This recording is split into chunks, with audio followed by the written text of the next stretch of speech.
Today I'm making one of my favorite Stormtrooper armor designs, the Shore Trooper armor from Rogue One. For this build, I used EVA foam, craft foam, coffee foam, super glue, hot glue, cutting tools, sanding tools, safety gear, scissors, razor pens, and a box cutter. I'm going to start with the chest plate, because although it appears in a couple of Stormtrooper variants, I've never built this design before, which is weird. You think you built one, you built it all, and then you find something new. So I grabbed my basic cardboard template that fits myself in 2019 and started out with that, knowing that it would have to be heavily modified. The cleaned up template is going to be available to you guys down below. It's just somebody has to start somewhere. It doesn't have to be you. Let me handle it. Let me save you the aggravation. Because oh my god, was there some aggravation on this. I traced it onto foam, gray foam, which honestly is agonizing to me because I have Shore Trooper colored foam, which would save me so much time painting. But every time I post a finished product instead of, an EVA foam colored one,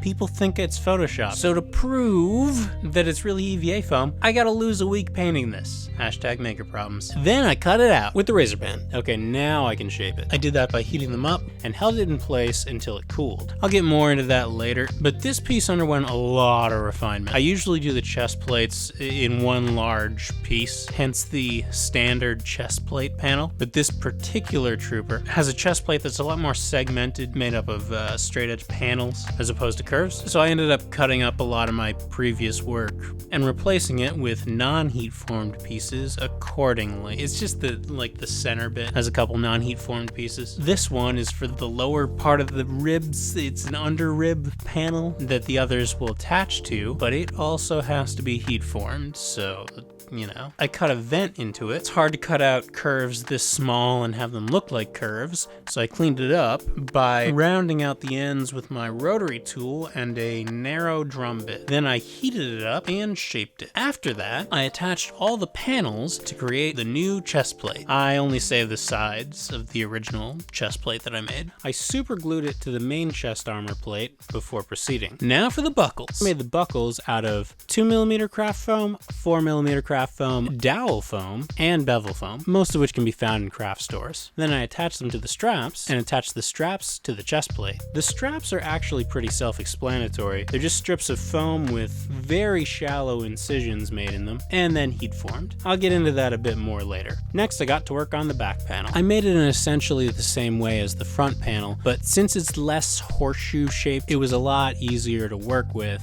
as its line of symmetry is more centered. I cut darts in the top and the bottom though, just to make it a bit more rounded. Then I heat formed the heck out of it. To make it a little bit easier, I only did one flank at a time. It's just a lot of surface area to work with, and it's so much easier to do it in halves. Once both sides were rounded, I glued the darts together with super glue. Next, I cut these armhole edges from pieces of scrap EVA foam. These are both cosmetic and will help the armor hold its shape. I mean, they're on the armor in the show, so they're going on the costume. That's why they're there. They're just also functional. There's a detail box on the back, so I got to work on that. I cut the edge of the wall to be curved so that it would sit correctly on the now curved back plate.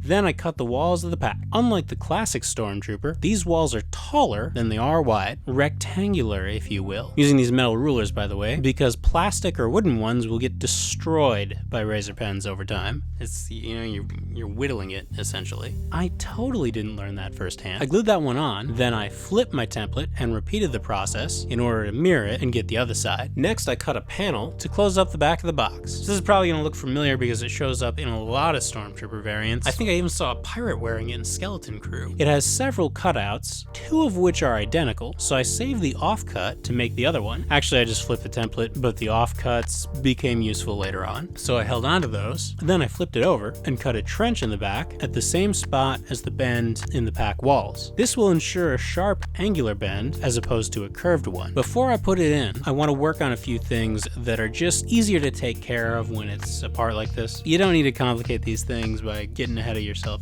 I glued panels to the back to conceal the inside and a spacer to the middle so that it wouldn't compress. The right angles don't want to stay that way. So I held them in place with metal blocks while they cooled. When they cooled, I closed out the back of the compartments using those panels that I saved from earlier. Then I added a strip of 2mm foam to frame it. Now for the intricate details, such as a single foam dot. Very intricate. I said the intricate details. What, that's not enough techno nonsense? Alright, vents I guess? This thing is all vents. Oops, all vents. Whereas with Star Trek Greeblies, it's all heat sinks. Yeah, think about it. So let's get started. I built those out of 4mm EVA craft foam and more puzzle strip segments. When they were assembled, I glued them in. Now that's pretty good, but this is Star Wars, so this is not nearly enough techno nonsense. Let's make more vents. I cut a piece of light gray craft foam and marked it up with a Sharpie marker so it looked like even more vents. Then I glued it in with super glue. Still not enough nonsense. There we go. It's just PVC and bevel scraps. But wait, there's more. Exposed wires. It is not Star Wars without exposed wires. What do they do? Who knows and who cares? Okay, there we go. That'll look like I'm wearing an engine. Let's get that in there. I actually had to cut a hole in the back of the original armor plate to accommodate the detail boxes. So I don't know, I guess 4mm craft foam might have been a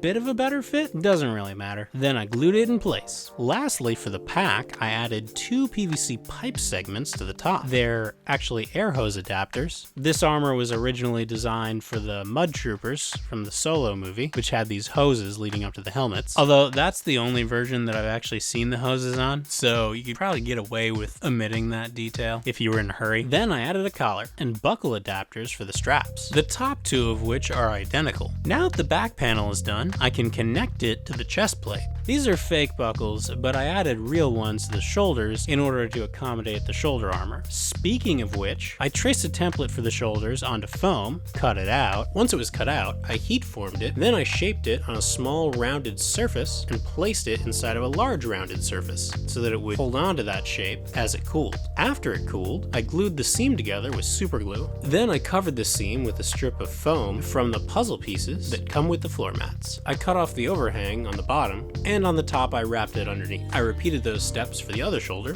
After that, I got to work on the arms. I made the upper arms using the same process as all the other pieces. They're actually a little easier because they're not curved spherically, they're just tubes. So that makes things easier. Still have to stick it in a tube though. Also, make sure that the tubes are TIE Fighter pylons. That's the only tube that will work with this particular build. Where is my TIE Fighter? How do I lose a TIE Fighter? This isn't a bit. I don't know where my TIE Fighter is. I gotta like make some kind of Dewey Decimal System for this stuff. 'Cause I'm just losing track. I added some strips around the outside using puzzle strips and super glue. I sanded the pattern off of the back in order to get better adhesion. Then I attached the upper arm to the shoulder pauldron with scrap straps and hot glue. I weighted those down with the machinist blocks so that they would cool real fast and not lift. And then there were 2. Okay, so for Stormtroopers, the arm parts rarely change across all of the Stormtrooper variants. They're so similar that I seriously contemplated just repainting my classic Stormtrooper armor, but there are subtle differences. So I figured, yeah, just make new ones. Honestly, it's the same amount of time as painting it. But also the shape of my arm has changed since then, which sounds like a flex. It's not. I'm pretty sure that's fat. So I had to make a new one anyway. I heat formed that the same way I always do by making a pact with Satan.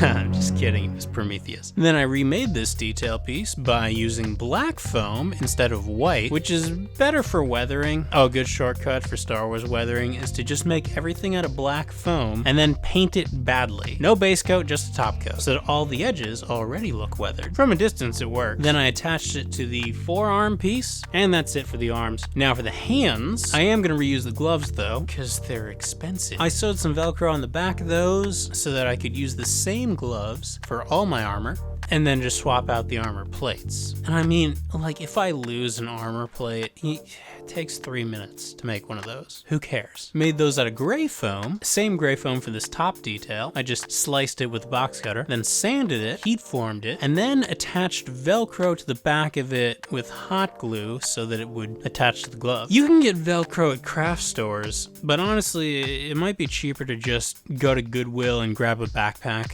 you know? Kinda cut it up anyway. Or just find one of your own old backpacks that you're not using anymore. I had to putty it a bit, which means it's gonna take a little while to dry, so in the meantime, I'm gonna work on the shins. I got my basic Shin template, laid it out on a floor mat, then I traced that, taking care to include the registration marks, those little triangles. Those will be instrumental in helping me line up the edges. Trace those onto foam, cut them out, heat form them, just like I did with all the previous armor pieces. In order to get these pieces to hold a tubular curved shape, I placed them inside a cardboard carpet tube with a smaller cardboard poster tube in the center to cool. Now that they're both curved, I connected the seam in the front, making sure to align the triangular registration marks so that they'd be even. I made sure to use Sharpie so that they'd be highly visible on the gray foam. I can get away with this because the Stormtrooper armor, as part of its design, has a raised bevel strip in the front and the back of the limb segments, which will hide the seam and any markings close by. I cut those bevel strips out of more puzzle piece strips. I know it seems like I'm using a lot of these, but I haven't even put a dent in my supply yet. I have entirely too many. There's also a bevel at the top by the knee, so after I had covered the seams with the basic bevels, I'm going to need to add a more bulky one to the front. I glued 2 strips of foam together and added walls to either side in order to form a long box shape. When this piece was finished, I glued it to the front of the shin guard, covering that final seat. It's supposed to actually be held on by 2 straps, so I got to work on those next. They're slightly wider than puzzle strips, so I had to actually cut new strips from some scrap foam this time. Then to get the pattern, I cut a series of parallel lines in the strips down their entire length. In order to get them to show up better, I heat form them with my heat gun. This will allow the lines to open up and also give a nice sheen to the surface of the belts. I left them inside the finished arm pieces to cool. While they cooled, I moved up to the more intricate kneecap parts. But here's a crazy thing about Stormtrooper armor. The knees are asymmetrical on almost all the Stormtrooper variants. Unlike the classic Stormtrooper, both shin guards have some kind of kneecap armor, but one is just a little bit more pronounced than the other. I cut the smaller one from scrap EVA foam and cut trenches in the back so that it would fold correctly. I hot glued it on in the center and super glued the ends to the shin guard. Then I added a few small details from more pieces of scrap foam. Those white triangles were cut from bevel strips, but I ended up replacing them with gray offcuts because I didn't want to paint on this build. Finally, I attached the straps, and that was actually it for this shin guard. Now let's move on to the one with the needlessly complicated kneecap. I made it essentially the same way as the smaller one, but because there's more surface area, it really wants to pull itself apart. So this time, as it cooled, I leaned weighted paint stir sticks on it while the glue set up. Then I added bevels to the top and some greablies to the bottom, and those ridiculous square pyramid-shaped bolts to the middle. Why, McQuarrie? Why you gotta make my life difficult? Matt Jeffries didn't bother with this greebly nonsense. I glued straps onto this shin guard as well, and made another fake buckle for it. And that's it for the shin guards. After that, I worked on the belt. I'm using 2mm foam for the front-facing portion, which is a little bit wider than the rest of it, and I'm using 1/2" foam for the utility boxes. There are also 2 pouches that hang down from either side. The belt is very similar to the classic Stormtrooper belt, but a couple of the pouches are more directly connected. So I couldn't just repaint that. I had to build it from scratch. I added belt loops to the back. I know there are a lot more utilities to this belt. I'll get to them in a minute, trust me. And that's how they die. I just want to finish up the front of the armor first. A likely story. So now I'll build the belly plate. It's nearly identical to the classic Stormtrooper. This is really an area where a lot of them are the same. Just the color and the buttons are different. I cut a large piece for the front and then a narrow one for the center, as well as 2 strips for the ribbing on either side, and one to go on top of the center panel above the control box, which was a rectangular piece. Then I greeblyed it up with some scrap foam. At this point, I gave it a base coat of gray. Eventually it'll be khaki, I promise. But to start out, it's gotta be gray. And you know, it's killing me that I'm building out of gray foam because they make khaki foam. One of the details kind of looks like a coin slot, so I made that out of triangular strips that were offcuts from cutting the edges of foam pieces at an angle. I seriously save everything. I'm like I shouldn't ever get rich because I'm just gonna turn into Howard Hughes. Way of the future, way of the future, way of the future. Show me the blueprints! And I also bulked up some of the other areas accordingly. Then I made the back panel in pretty much the same way, minus all the details. It just has a slight rectangular panel. I don't know why I used floor mats for this. The middle has to be flexible, so I went back and redid it out of 2mm foam. Okay, now for the cylinder on the back of the belt. I used a can of WD-40 for the diameter, and then cut some really clean circles and exterior panel pieces, and the inside is garbage, just straight up garbage. All I'm trying to do is use up my scrap foam. Seriously, the interior, it's a paper towel roll. This is an attempt of mine to get rid of the puzzle pieces without throwing them out. That's all this is. Then I glued half-cylinder bevel strips around the outer edge. I don't know why I thought at the time that they alternated. They should completely cover the outside. I think I was trying to save money because these pieces, when you gotta buy a lot of them, you know, it adds up, they get expensive. But I had another project fall through, ironically from lack of funding. So I transferred the material cost from that over here, and yeah, there we go, finished piece. Yeah, you make lemonade, you know? I added a belt loop and stuck it onto the wraparound portion of the thigh armor, hip armor, the skirt, the battle skirt. You can't unsee it now. Did I even cover the hip armor? Yeah, we'll get to it. Footage is in here somewhere. It's easy anyway. Also, there are variations of this armor like within this trooper type, and one of them doesn't even have the thigh guards, hip guards. He's got like coattails. Next, I made this little side cylinder by dressing up a potato chip can. They know why they're not getting a shout out. You know what you did. I can stop, and I did. Seriously, it's gotten to the point where, like, the last time I bought potato chips, I seasoned them myself. I wanted it to be semi-functional, so I attached a lanyard to the lid rather than just gluing it on there. See, you know, when you've been to enough conventions, you can never have too many pockets. See, part of why I'm gravitating towards this costume is there's a backpack that I can fit fans and ice packs in. Okay, here are the hip guards. They kind of look like cartoon hockey sticks. Or check marks. After test fitting though, this shape is not definite. It's not absolute. You make it more curved, I suppose. After I shaped them, I made the helmet. I actually made one of these years ago, around the time the movie came out. But I cannot, for the life of me, find it. And I don't think I would have thrown it away. Rarely do I throw a prop away. I usually rebuild it into a prop. But no, I can't find it anywhere. But I don't know, maybe it's for the better. My skills have improved a little bit since then anyway, so let's get to it. First, I made the basic bad guy helmet. All the Star Wars villains have helmets with identical bases. Makes my job easier, sort of like proto-Cylons. The brim, I decided to do in 2 pieces this time. I think when I did the Range Trooper, I did it all at once. Yeah, it came out all right. I'm using my Dreadnought Trooper templates as a guide, but that will only get me so far because there are subtle differences between the two. I really, you know, just in my casual recollection was like, oh, it's the same helmet. Nope, don't worry, I'll add the changes to the new template. Or, you know, honestly, if you already picked up the Dreadnought template, then you can get away with using those and following this video for the changes. You know, just a tip. Hey, here's the first big change. There's this brim that goes around the outside of the helmet that's like almost the size of the main wall of it, but thankfully it covers most of the seams so that I don't have to putty. Right now, wait till I make some mistakes, then I'll have to putty. It'll happen. I cut that out, cleaned it up, heated it up, all the same steps as always, and then realized I made it too thick and had to awkwardly chop it in half. Yeah, then I could attach it. It's 4mm. It's gotta be 4mm. See, again, you could just use 4mm craft foam, but like it has to be this shade of gray for the photos. I hate that.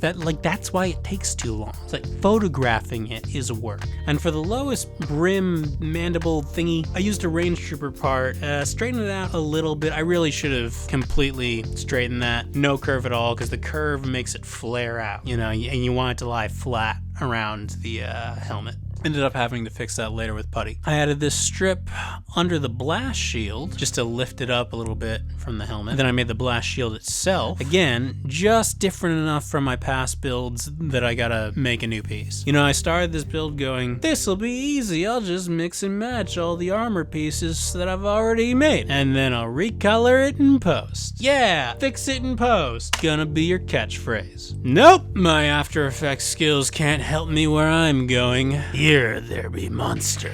I basically live in a trash compactor. Wait till the house collapses under the weight of all the props. Then it really will be a trash compactor. Then I added details. When that was done, I made the ears out of more garbage left over from my earlier mistakes, not a total loss. And I added some circles cut out with the hole punch. Then I made the base of the mic that the mask is a mask or a microphone or a filter. The technological, radio smoke filter type thing out of 4mm craft foam, because the gray foam is going to take up too much space on the interior of the helmet. I have to wear this, so I'm trying to make it comfortable. And then I added all the sci-fi nonsense. Just little bits of foam. And I fixed the visor shape. See, that seam is gonna have to be puttied. So it's too far forward for the visor to match up. So I added a spacer on the inside.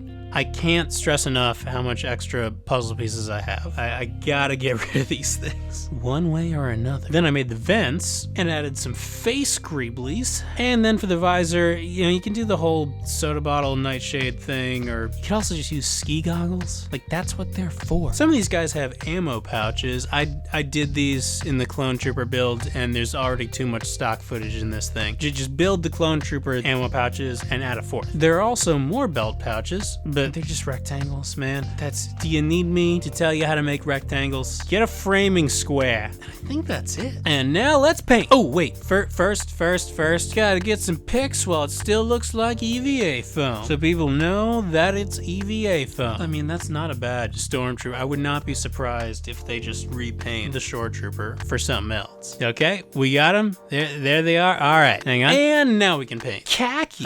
Doing this using khaki house paint, which I picked up for nothing, because who the hell wants their walls to look like skin? Some dumber shit right there. Same color as the battle droids in Clone Wars, though. The blaster is just a toy painted black. If you want to see me make the blaster, let me know in comments below. That's a whole nother build. I've had it for this build. This is enough for this build. All right? Okay, we're done. It's done. It's built. And now I'm ready to storm the beaches. Oh, right, I forgot it's winter. Man, I just cannot get the timing right. Thanks for watching, everybody. Hope you enjoyed this video. Once again, I'd like to thank my patrons. These videos just wouldn't be possible without the support of my patrons. So if you enjoy these builds, want to see more of them, and want your build request to carry a bit more weight, then think about heading on over to the Patreon page, where you can enjoy ad-free early uploads. Anything you can pledge goes towards improving the video quality and shop equipment, as well as allowing me to put together bigger and more exciting projects for you on the channel. Alright, don't forget to like and subscribe, hit the bell icon to be notified of the future uploads, because it's kind of at a totally random schedule. And let me know what other props you'd like to see me make in comments down below. Thanks again, happy crafting, see you later!